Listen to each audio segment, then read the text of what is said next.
summer's evening, standing on the mound. The ballpark's full of cheering crowd. Home team's back in town with all pitches at his command. Good evening, everybody, and welcome to another edition of the Painting Corners Baseball Podcast. I'm your co-host, Johnny C., joined always by Aiden Smith.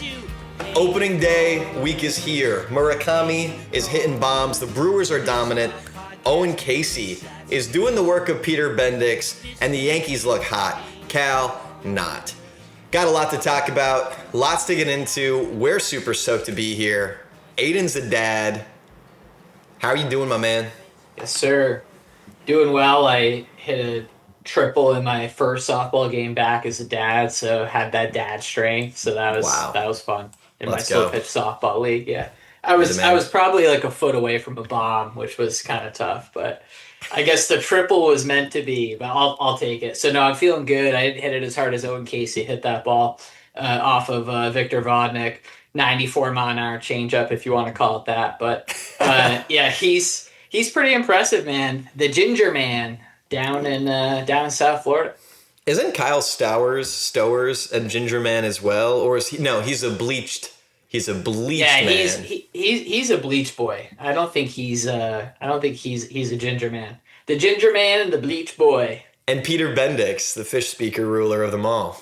Yeah, that'd be like a good bit over like Simon and Garfunkel, like the 2026 version. Ginger Man and the Bleach Boy.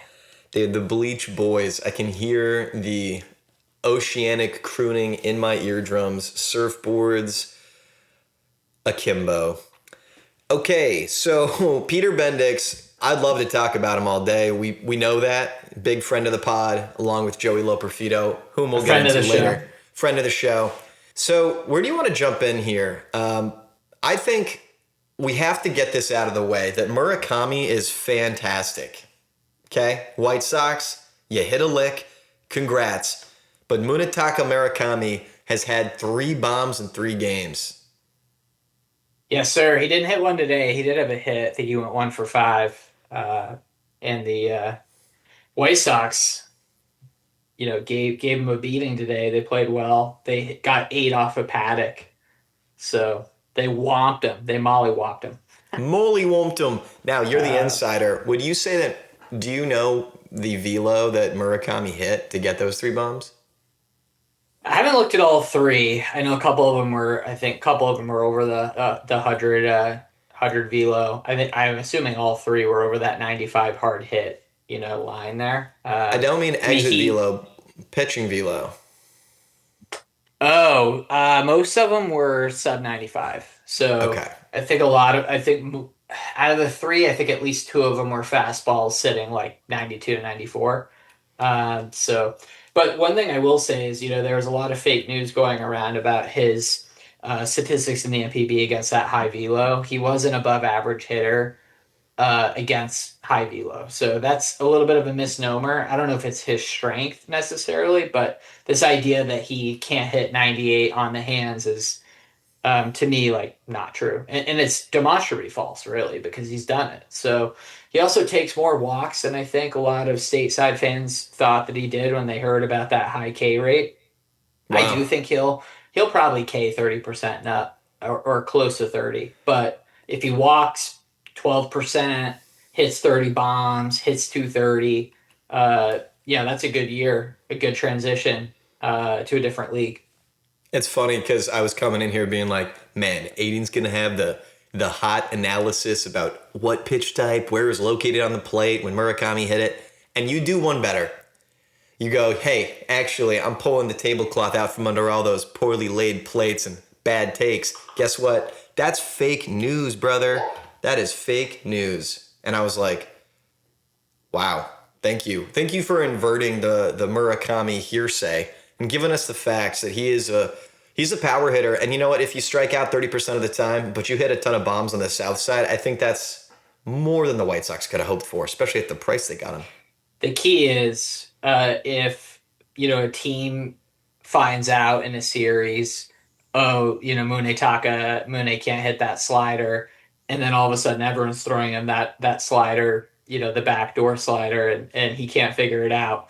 that's a way to play yourself out of a starting role. So Yeah. that's the big thing to watch for with him is, as these teams get more ABs and more tape on him, is there a place where he gets exposed?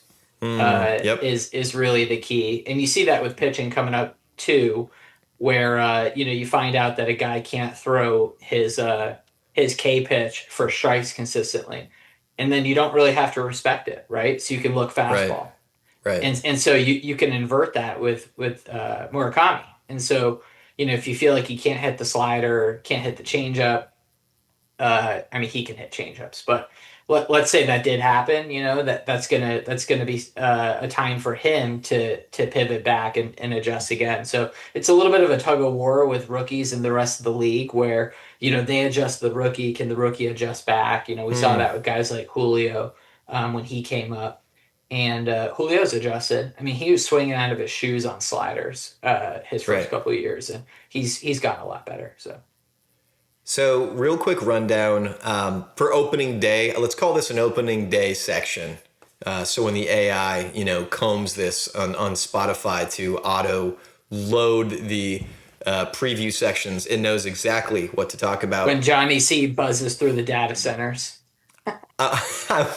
Yeah, coming in on a Mission Impossible harness to steal all the GPUs from my home lab.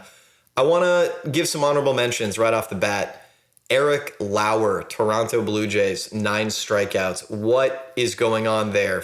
Spot start, filling in for Trey. The Savage he is not on the playing field. The lad is injured. And what happens? 9 Ks get thrown. A Lauer. Wow. Owen Caissie, what's really the story with him? I wanna come back to him at some point. Pete Alonso's looking pretty cool. Christian Yelich, good for you. Isaac Paredes, we know that you're meant to play in Houston for all time.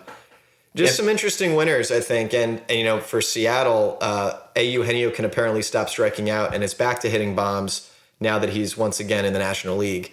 One honorable mention, Seth Lugo. I think that's an interesting one for the Royals. Being able to count on him and not just Reagans is going to be huge. So some nice little opening week shout outs I wanted to give to the unsung heroes.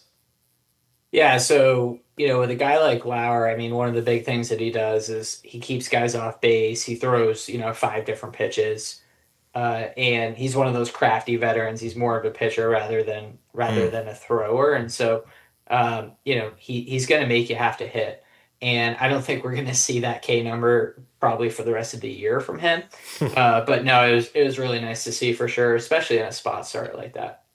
Yeah, I wanted to give a shout out to Cody Ponce de Leon, and hopefully can tap into the fountain of youth and recover very quickly. It's sad to see, the big story coming over from the KBO along with his buddy Ryan Weiss, who went to Houston.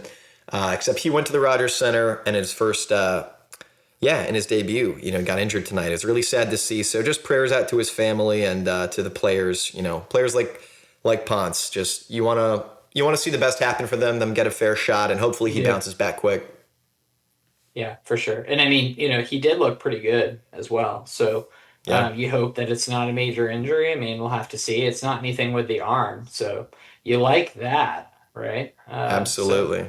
And yeah, the Rockies actually purple row 14 runs today. So Rockies up. It's funny because I was watching 2 nights ago this YouTube doc on 2000s decade baseball, so 2000 to 2010, and it got to I think it was 2007 when the Rockies got to the World Series against the Red Sox. And then they got swept. Yeah. So I was thinking about the Rockies and all that stuff, and so you should look at this, Johnny. But yeah, so they've never won the NL West in the 30 years they've been in the league, but they were toward the bottom, like 4th maybe in the division in 2007. I think they went 20-4 in September, which is a crazy run. And got in that wild card, red hot. Troy Tulowitzki. Oh, say his name. Let's go, and then they fell on their face a little bit with the Sox. But that 2007 team was pretty loaded, to be fair. So I think the Rockies just kind of ran out of pitching. I love being vindicated, and I think this is really my hot boy summer for total vindication on all my takes.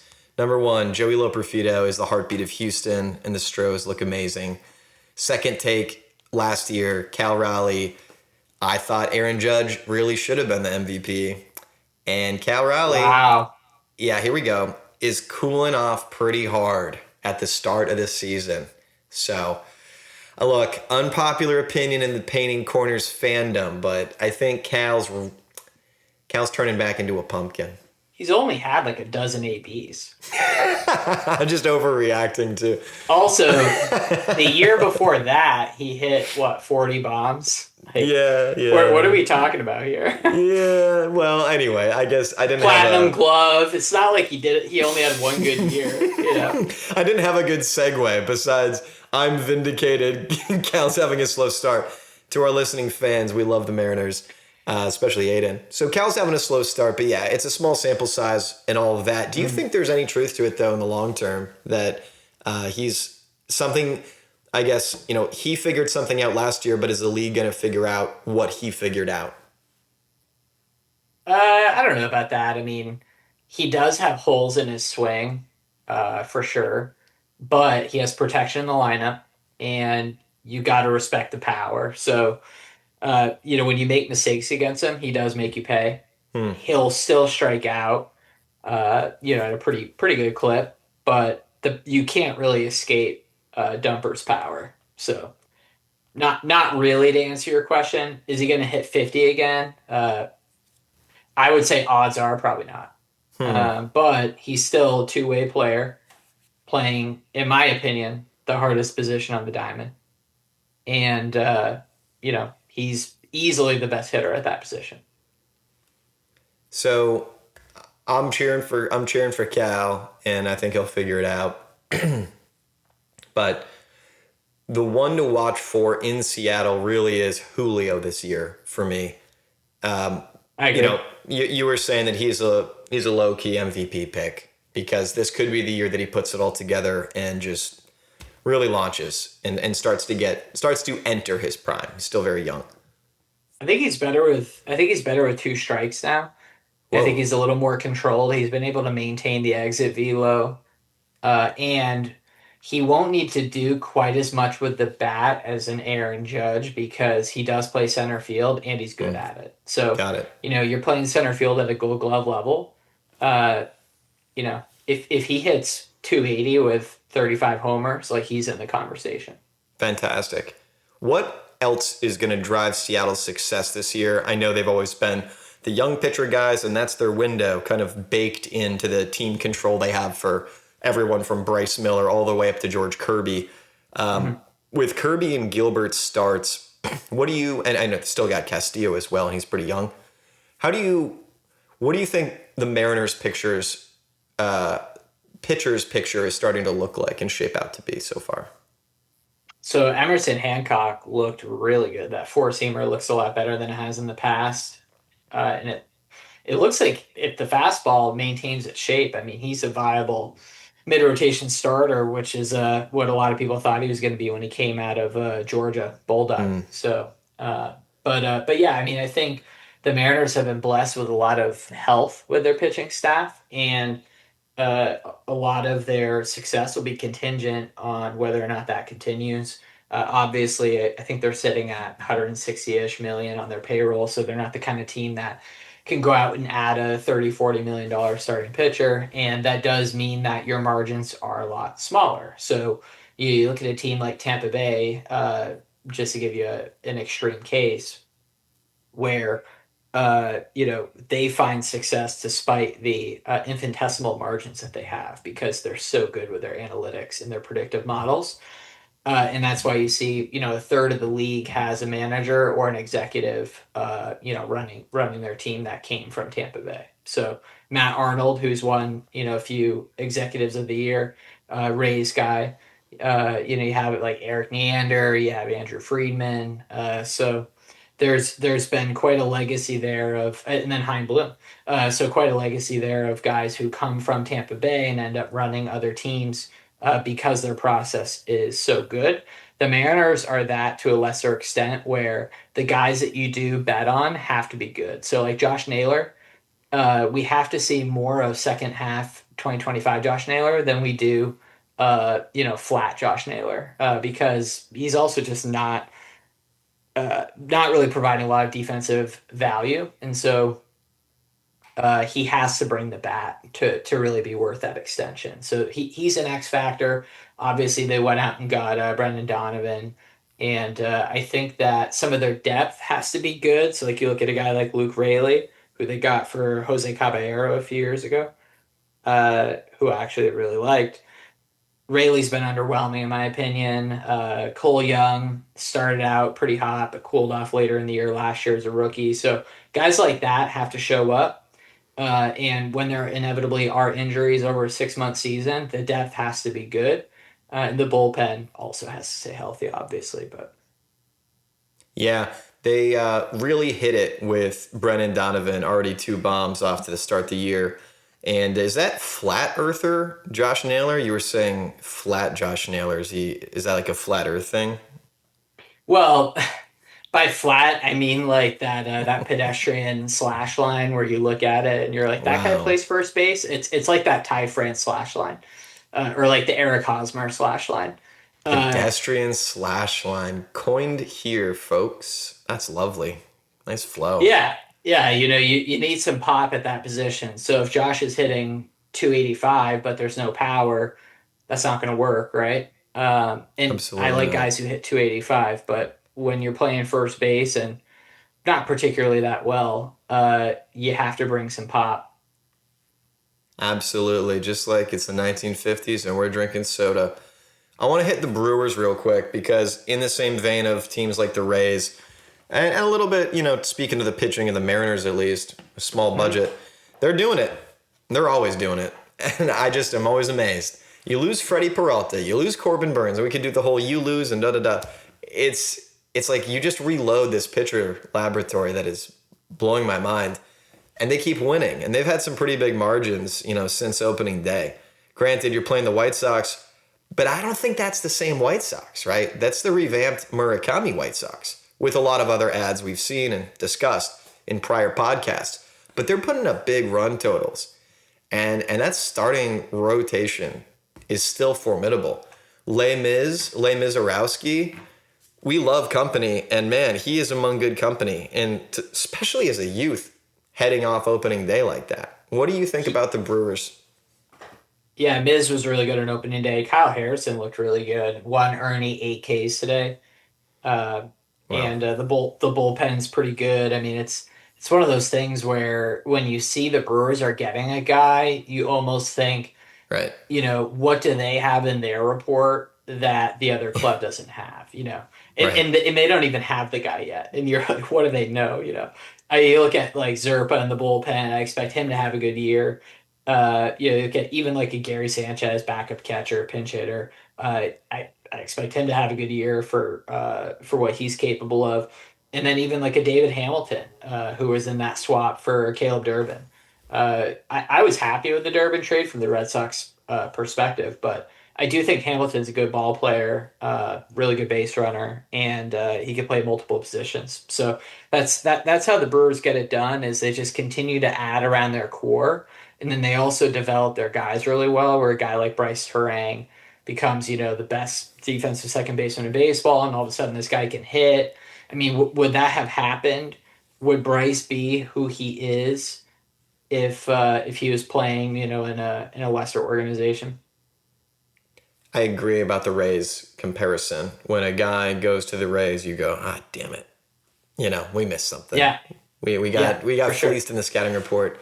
Yeah, so Harrison, he was that hot shot prospect in the Bay, leaves Oracle Park for the Sox, and then ends up with the Durbin trade in pitching lab Central Well, over in yeah. So Milwaukee.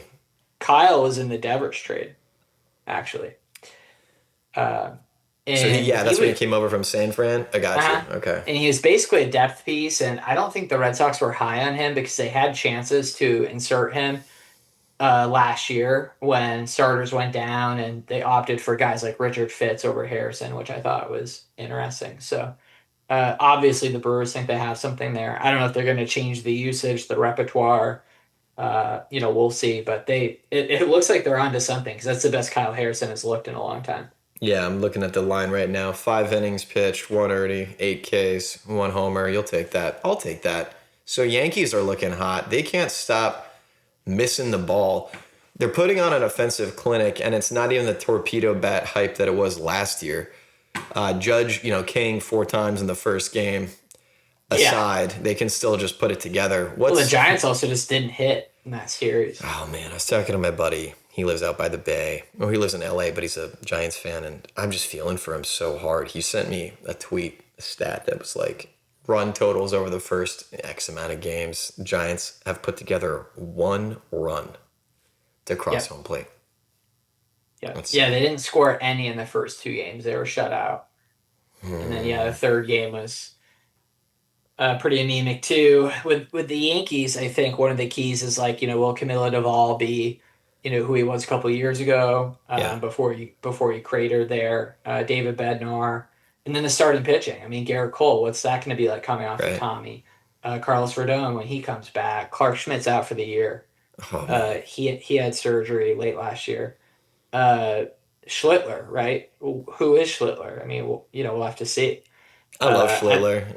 Honestly, yeah. I think he's so much fun to watch. I first encountered him in last year's postseason, and I was like, dude, Cam, go off.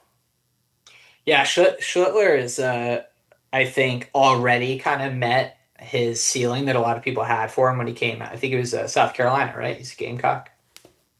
You would know. Yeah, I think so. But anyway, he's been really solid. And, I think with the lineup, Giancarlo, can Giancarlo stay healthy and hit 30? Yeah, that's a big if. But that's the thing about the Yankees. It's like you get these old vets you pay a lot for these old vets. You get some young blood arms, and everyone gets injured, but you just keep mashing runs with Aaron Judge at the center of it all. You see, Jazz was talking about 50-50 this year. Oh my gosh. Like, Jazz, you've hit like 30 homers once. Hey, he's from the Bahamas. He plays for Great Britain on behalf of the Bahamas, so he can do whatever he wants as far as I'm concerned. I mean, I know, but bro needs to relax with that 50-50 Jazz is such You're not Ronald Acuna, man. Yeah. Thinks he is. So, I did mention I wanted to come back around to Owen Caissie just because the lore of Peter Bendix has to keep going. The lore will be televised tonight. What's the deal? Is he something I can look forward to in Florida besides the beautiful return of the early 2000s teal jerseys? Caissie, I think Caissie's legit. I mean, the Cubs really liked him. I just think they had an opportunity to get multiple years of control with Edward Cabrera, and that's what Peter Bendix wanted. And as we've discussed at length, Peter is the all-knowing Lord. He's the all-knowing warlord from the future, and so I think that he knows what Caissie's capable of, and so we brought him over. Now, what we don't know is whether or not Peter is intentionally sabotaging the Marlins, or if he wants to take them to a World Series. So we'll have to see what unfolds here in the next few years. But there's some exciting pieces with Miami. Marcy, who was Team Italy, right? And then you have Ramirez, who is definitely not a catcher, but I do think he can probably hit enough to stay in the league as a first baseman. Connor Norby, who they got from Baltimore, for Rogers, which Baltimore has definitely won that trade so far. I mean, Trevor Rogers was incredible last year, like a 2 ERA, and then an opening day through 7 shutty. So, but I do still think Connor Norby can be a nice piece. So that lineup's a lot better. I don't know if you watched a lot of the Marlins last year, but they really couldn't score. They couldn't put up runs. So I want to pivot real quick to Shane Baz. He got an extension already after 1 start in Baltimore. You were mentioning the Rockies. It was actually before that start. It was before the start. Okay, I think so. Yeah, that would make more sense. No, well, he wasn't very good. Yeah. Yeah, exactly. It's a lot to talk about with it being just 1 start and everything, but we were talking this offseason, especially with Courtney from Glove Actually, shout out friend of the pod, that the Orioles really need to get some pitching. They apparently were right about Gray Rod and his arm being spaghetti, so R.I.P. But did they do enough with jury's Shane out on Baz? that one, but he is on the IL, isn't he? So No, I think the jury came back, and that's what the IL was. That's what I mean by that. Yeah, but I mean Shane Baz, without any reasonable doubt, you are convicted of spaghetti arm, sir. Yeah. is Shane Baz enough? Is really what I'm thinking, and why make this signing so soon? I guess they think he is enough, and he's got something there that they can tap into, obviously. So it's enough if Bradish is fully back, which I think he is, and Trevor Rogers is anything close to what he was last year, then yeah, I think it's enough.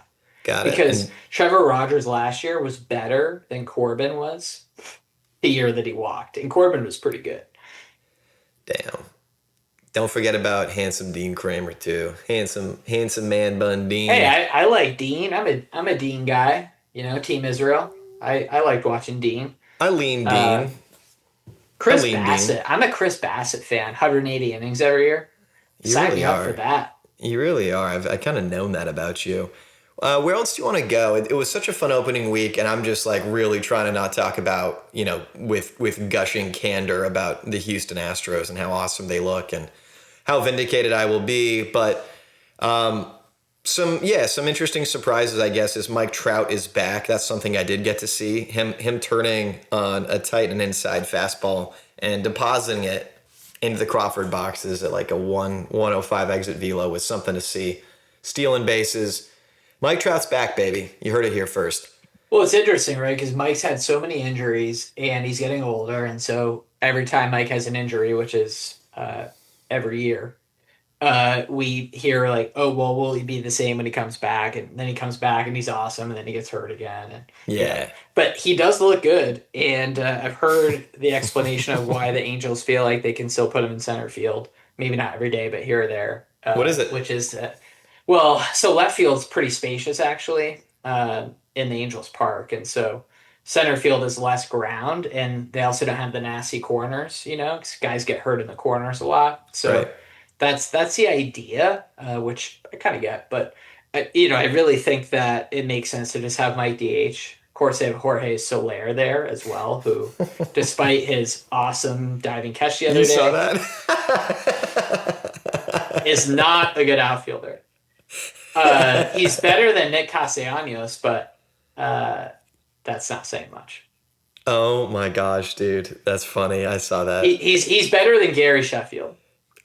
It's funny. One of my buddies from work texted me, and he's like, dude, he lives in Tallahassee. He went to an FSU game, and he's like, man, I was watching the game, and this guy's got a batting stance just like Gary Sheffield. And then the announcer says, it's Gary Sheffield's son. Wow. Shout out FSU. Shout out Gary. I guess what you're saying then is center field in Angels Park. What do they call that? Heaven? The Haven? I don't know. They do. By the way, respect to Gary. That guy was an amazing hitter. Absolutely. I always imitated his stance or his bat waggle and every wiffle ball at bat I could. But it sounds like the Angels' outfield renders center field kind of a Michelin Man ball pit, a playpen to keep the calf muscles supple and not torn on Mike Trout.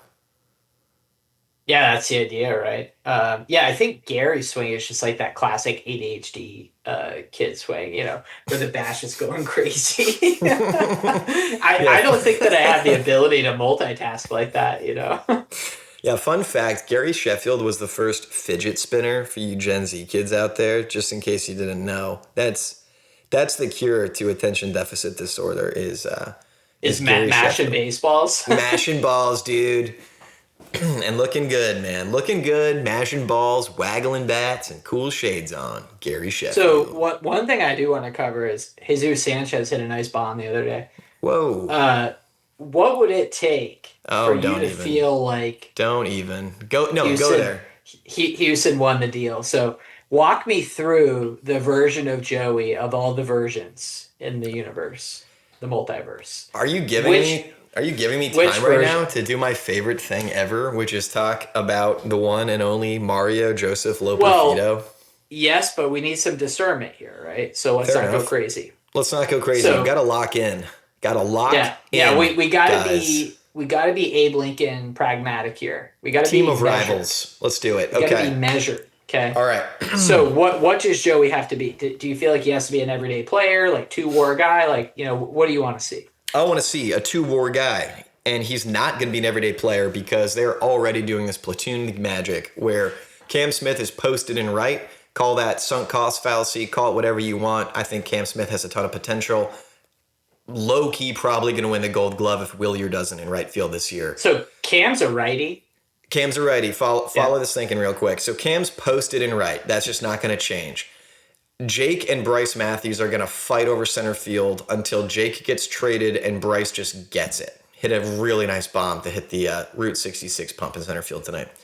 What's going to happen is Jordan will play left sometimes so they can cobble together this get Paredes at bat thing with the traffic jam.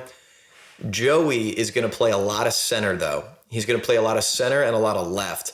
And he's going to skip every start day that a lefty takes the mound. But he is going to come in and be the pinch hitter around the 7th inning onward.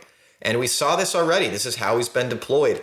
Bro is ripping singles, legging out doubles, getting great contact and exit velo, and he just looks awesome doing it.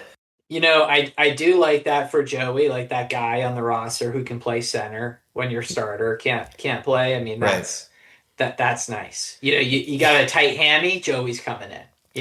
That's the thing is like Jesus was always like the high exit velo dangle hope of like, oh, he's coming from the Marlins. He's got these crazy like line drive homers, but he can't play defense. Where Joey can't hit lefties either. Also that Joey can hang. He's just a great hitter overall, I believe, better than he's been given credit for.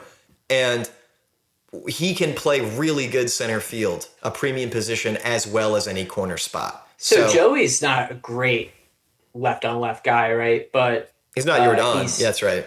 Yeah, well, no one's Jordan left on left. Not even Babe Ruth, apparently. I saw the stat tonight. Yeah, assuming that Jordan doesn't have a cast on, there's no one better. Yeah, but yeah, I think that Joey has that defensive value that Jesus just doesn't have, and so I honestly think it was one of those trades where I could see both teams kind of winning out there. Toronto needed that punch. They needed punch against lefties, so. Or against righties, excuse me, with Sanchez. So I'm curious to see what Houston does with their pitching this year. Has Lance been in the lab? What's up with Lance today? If you're giving me this runway, I'm going to take it. And I want to talk Houston. 9 Ks, 1 Ernie, one thing 7 innings. On Joey, one last thing to say that I really wanted to get to. I was kind of burying this lead, but the metric I'm watching is he cost league minimum. Jesus was in the millions. Joey's comes with 5 to 6 years of team control. Jesus was, I believe, a free agent or gave you 1 or 2 years. So you have to scale the war that way. Moving on to Lance, what happened was, I'm not going to do a bit. Lance is looking great. He's just looking great tonight. I do know that I can tell our fans this, that he was always fighting injury and trying to retain the same form. But if you watch him on the mound, you'll notice he sits a little bit more upright. He's not as like whippy and elbowy, kind of like think of like Spencer Arrighetti or a Paul Skeens or Walter Johnson if you're into that sort of thing. He's now more upright. Is there someone who's not into Walter Johnson? I've never. I couldn't imagine. Yeah, I couldn't imagine that. And he's throwing less heat. So it's like 91, topping out at 93.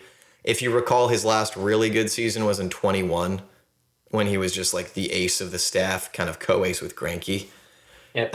He was hitting like 94, 95 on his 4-seam.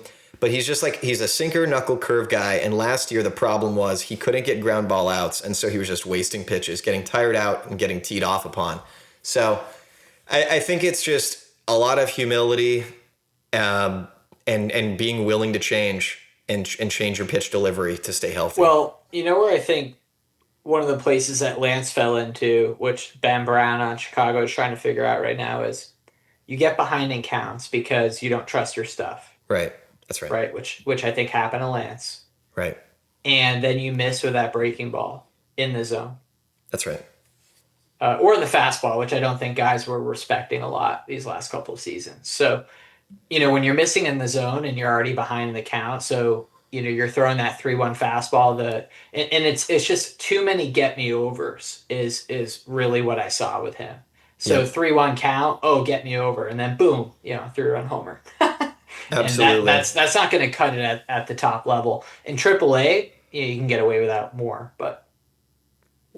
Yeah, I think people are going to get steamrolled by Houston this year. And, if Jordan can only miss 25 games, and they can keep this Paredes like shuffle dance going well and keep his bat in the lineup, I think people are going to be really shocked about how good this team actually is. I think everyone's sleeping on it, and I'm excited for the vindication.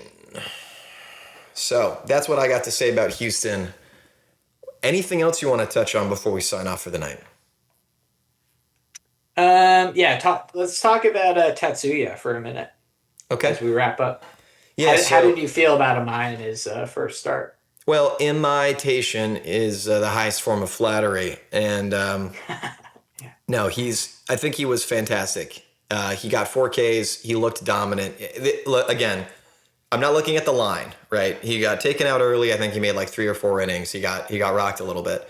But the glimpses of ace that I saw was what I wanted to see. And he had some swing and miss stuff that plays at the major league level. And the Astros are going to work with him like they have with Kikuchi in the past, like they have with Ronel Blanco, El Cambio, his nickname after learning how to throw a changeup. Hunter Brown learning the 2-seam, they're running on right-handed hitters. This is what they do. It's adding a new pitch, adding pitch mix, and it's just going to take a little bit more time. There's a latency with the translation. I think it's going to be really cool to watch Imai. Here's my prediction.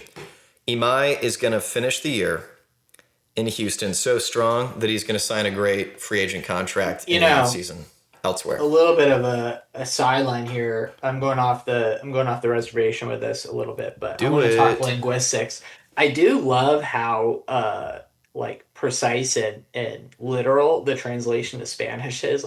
Cambio, literally the change, Wow. When you look at other languages in the translations, it's like a totally different word, Nice. And so I do appreciate that about Spanish. That is cool. It's different from German, which is like Lego words. Like if you want to say roller coaster, it's like, I don't even know German, but it's just stacking words like bricks together until you have like 59 syllables to say one thing. Speaking of German, where is our resident German MLB player Max Kepler? Did he retire? Oh man, I do not know. I don't know. He did. Poor Max. Yeah. Couldn't stay healthy. Yeah. The perils of ball. The perils of ball and why one needs a good masseuse. You got to get those nice facial loosening cupping massages. I had one the other day. I looked like I got in a fight with the Kraken when I saw my back in the mirror the next morning, but boy, was it worth it. Very cool experience. So yeah, I mean, if you gotta tussle with Moby Dick to feel some relief, you gotta do what you gotta do, right? Hey, better Ahab than rehab. You know what I'm saying? Yeah, let's go. All right, let's wrap it up. Thanks y'all for coming in. Please, if you can, hit the subscribe button on Spotify or Apple Music. Give us a follow. Like this pod. We really appreciate it. Take care. Baseball for the loyal fan from spring into fall. Aiden's talking.